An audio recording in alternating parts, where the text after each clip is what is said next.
तो हेलो दोस्तों, आज हम अपने वीडियो में सेक्शन 9 पढ़ेंगे सीपीसी का। आप सीपीसी पढ़ें और सेक्शन 9 ना पढ़े, ऐसा हो ही नहीं सकता। यही तो वो सेक्शन है जिसमें सिविल नेचर के बारे में बात करता है कि कौन सा सूट सिविल नेचर का होगा, कौन सा नहीं होगा। जुरिसडिक्शन के बारे में बताता है कि ये जुरिसडिक्शन क्या होती हैं, कितने टाइप की होती है और इनके गड़बड़ होने से क्या प्रॉब्लम होती है। तो पूरी सीपीसी पढ़ें और ये सेक्शन ना पढ़ें, ऐसा हो ही नहीं सकता। तो आज इस सेक्शन को डिटेल में पढ़ेंगे। तो अब जुरिसडिक्शन वर्ड आया कहाँ से? ये दो लैटिन वर्ड से मिलकर बना है। पहला वर्ड है जुरिस, जिसका मतलब होता है लॉ, और दूसरा वर्ड है डिक्टो, जिसका मतलब होता है टू स्पीक। अब ये जुरिसडिक्शन वर्ड कहीं फॉर्मली डिफाइंड हमें सीपीसी में नहीं मिलता है, पर हम इसे ऐसे समझ सकते हैं कि ये कोर्ट की वो पावर और अथॉरिटी दिखाता है कि कोर्ट किन किन मैटर को देख सकती है और किन किन मैटर को नहीं देख सकती है। तो ये जो जुरिसडिक्शन वर्ड है, ये बहुत इंपॉर्टेंट होता है ये जानने के लिए कि कोर्ट की अथॉरिटी है कि नहीं किसी प्रॉब्लम को सुनने के लिए, उसको डिसाइड करने के लिए। जैसे अगर मुंबई में कोई इशू हो रहा है और लखनऊ में उसका कोई रिलेशन नहीं है, तो ऐसा नहीं है कि आप लखनऊ में आके केस फाइल कर दोगे और कोर्ट लखनऊ की उस केस को सुनना स्टार्ट कर देगी। ऐसा नहीं होता है। अब जुरिसडिक्शन कितने टाइप के होते हैं? तो जुरिसडिक्शन 3 टाइप का होता है। पहला होता है सब्जेक्ट मैटर जुरिसडिक्शन, दूसरा होता है टेरिटोरियल जुरिसडिक्शन जो ज्योग्राफिकल लिमिट दिखाता है कि कितने एरिया पे कोर्ट एक्सरसाइज कर सकती है, और तीसरा होता है पेक्यूनियरी जुरिसडिक्शन जो कि पैसे की लिमिट को दिखाता है कि भाई कितने तक के अमाउंट को कोर्ट सुन सकती है। तो ये 3 टाइप के जुरिसडिक्शन होते हैं। अब जो सेक्शन 9 है, ये एक फंडामेंटल मैक्सिमम बेस्ड है जिसको बोलते हैं ओबी जुस इबी रेमेडियम। 4 वर्ड की ये मैक्सिम है जिसका मतलब है where there is a right there is a remedy. अगर आपको एग्जाम में ये मैक्सिम याद रहती है तो आप इसे लिख दो, नहीं तो रहने दो, कोई दिक्कत वाली बात नहीं है। तो ये था एक बेसिक इंट्रोडक्शन सेक्शन का। अब आते हैं सेक्शन 9 पे। Section 9 states that the court shall have jurisdiction to try all suit of civil nature, excepting suits for which their cognizance is either expressly or impliedly barred। यानी court के पास हर तरीके के civil nature के suit को सुनने की, उसको try करने की पावर होगी जब तक कोर्ट को इधर एक्सप्रेसली और इम्प्लाइडली मना नहीं कर दिया जाता। अब इस सेक्शन को तोड़ तोड़ के पढ़ते हैं। तो अब सेक्शन में सूट ऑफ सिविल नेचर की बात की गई है, तो पहले ये सिविल नेचर क्या है ये समझ लेते हैं। सिविल नेचर एक वाइडर टर्म है सिविल सूट के कंपैरिजन में। It includes any dispute where principal question relates to the private right और ऑब्लिगेशन ऑफ एन इंडिविजुअल। यानी कोई भी ऐसा सूट जिसमें किसी ऐसे डिस्प्यूट की बात हो रही हो जो किसी प्राइवेट इंडिविजुअल के राइट या ऑब्लिगेशन को अफेक्ट कर रहा हो, तो उसे हम सूट ऑफ सिविल नेचर का मानते हैं। अब इसको समझने के लिए 2 एक्सप्लेनेशन दिए हैं जो हमारे लिए बहुत इंपॉर्टेंट है, पहले वो देख लेते हैं।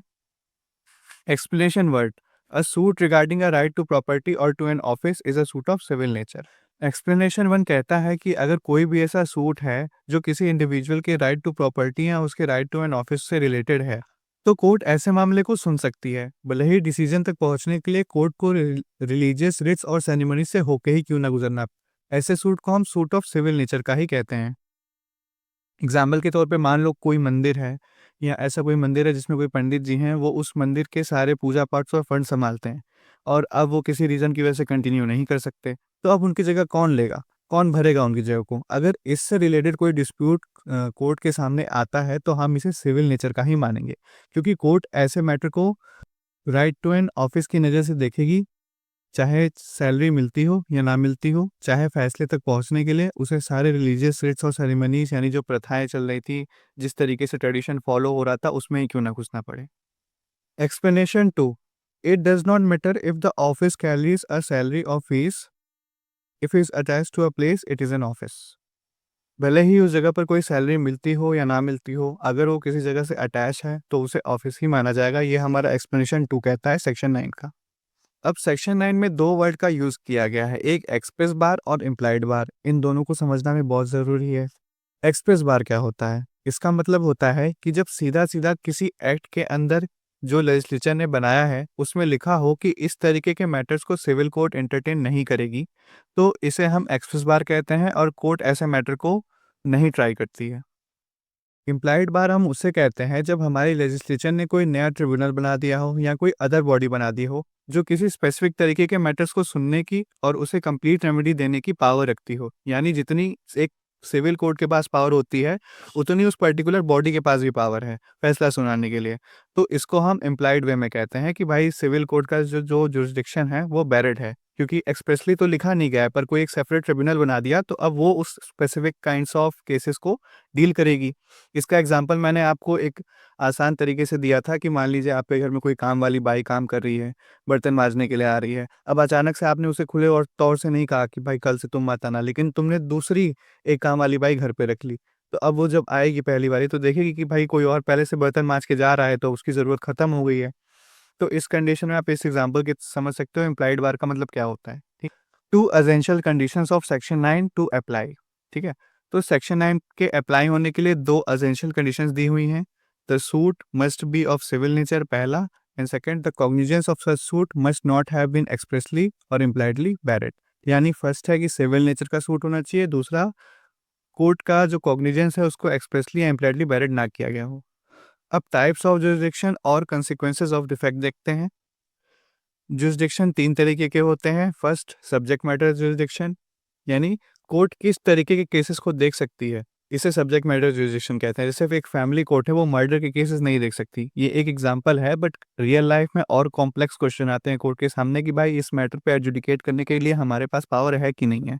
ठीक है, तो अगर कोर्ट के पास सब्जेक्ट मैटर की जुरिसडिक्शन नहीं है तो कोई भी डिग्री या जजमेंट पास होता है वो फुल्ली वर्ड होता है और इसे पार्टी के कंसेंट के साथ भी क्योर नहीं किया जा सकता है। यानी अगर पार्टीज एग्री कर जाएं कि भाई कोर्ट के जजमेंट से हम सहमत हैं, तो भी ये जो जजमेंट होगा ये इनवैलिड होगा और एप्लीकेबल बिल्कुल भी नहीं होगा। सेकेंड है टेरिटोरियल जुरिसडिक्शन, जो कि एक तरीके की ज्योग्राफिकल लिमिट होती है कोर्ट की कि कितने एरिया के ऊपर जो कोर्ट है वो अपनी पावर एक्सरसाइज कर सकती है और इसके बाहर वो जनरली नहीं कर सकती है। बट मान लीजिए तो बगल बगल के डिस्ट्रिक्ट हैं और उसमें कन्फ्यूज़न है कि प्रॉपर्टी किस डिस्ट्रिक्ट के अंदर आ रही है, और ऐसे डिफेक्ट के केस में अगर कोर्ट कोई जजमेंट पास कर देती है तो उस डिग्री को हम वॉइड नहीं मानेंगे बल्कि इर्रेगुलर मानेंगे। मतलब अगर डिफेंडेंट ने ऑब्जेक्शन रेज नहीं किया जब उसको पता चला था कि कोर्ट के पास जुरिडिक्शन नहीं है, तो उस केस में हम ये मान लेंगे कि कोर्ट के पास जुरिडिक्शन है। मतलब डिफेंडेंट को अर्लीस्ट स्टेज पॉसिबल पे ऑब्जेक्शन रेज करना पड़ता है जुरिडिक्शन से रिलेटेड कि भाई टेरिटोरियल जुरिडिक्शन कोर्ट के पास नहीं है। अगर वो ऐसा नहीं करता है तो ये मान लिया जाता है कि कोर्ट के पास जुरिडिक्शन था और राइट जो है डिफेंडेंट ने अपना वो वेव कर दिया, उसको त्याग दिया ऑब्जेक्शन ना रेज करके।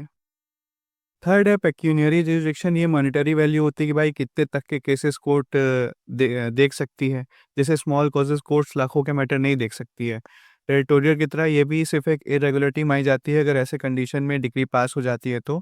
यानी अगर डिफेंडेंट ने पहले ऑब्जेक्शन नहीं उठाया तो उसके बाद मान लिया जाता है कि डिफेंडेंट ने अपने ऑब्जेक्शन रेज करने का राइट वेव कर दिया है और उसे डिग्री माननी पड़ेगी। अब आते हैं प्रिजम्पशन ऑफ जुरिडिक्शन पे। Presumption of jurisdiction in law, the presumption is always in favour of the jurisdiction of civil court.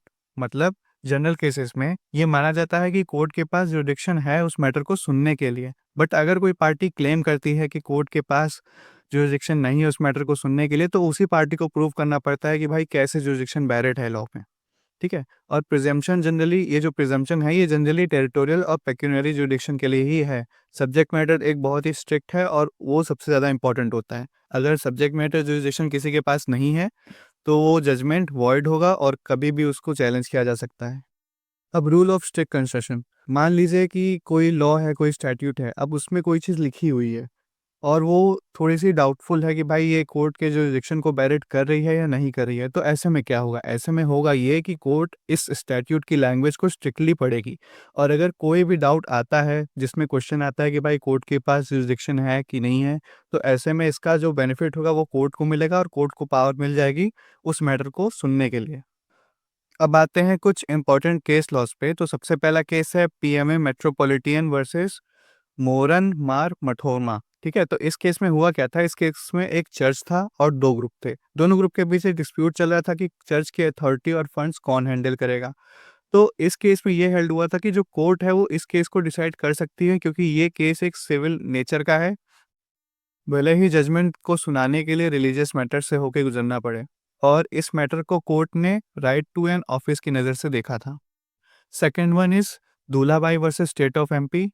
ये सबसे इंपॉर्टेंट लैंडमार्क केस है जिसमें सीजे हिदायतुल्लाह ने एक्सक्लूशन प्रिंसिपल स्टैब्लिश किया था, यानी कि ये एक एक्सेप्शन देता है। ये चार रीजंस हैं। तो अब ये चार रीजंस क्या हैं? तो first, inadequate remedy, the special tribunal does not provide a remedy similar to what a civil court offers. Special tribunal के पास सिविल कोर्ट जैसी कोई रेमेडी देने की पावर नहीं है, तो इस केस में सिविल कोर्ट इंटरवीन कर सकती है। सेकंड है वायलेशन ऑफ प्रोसीजर।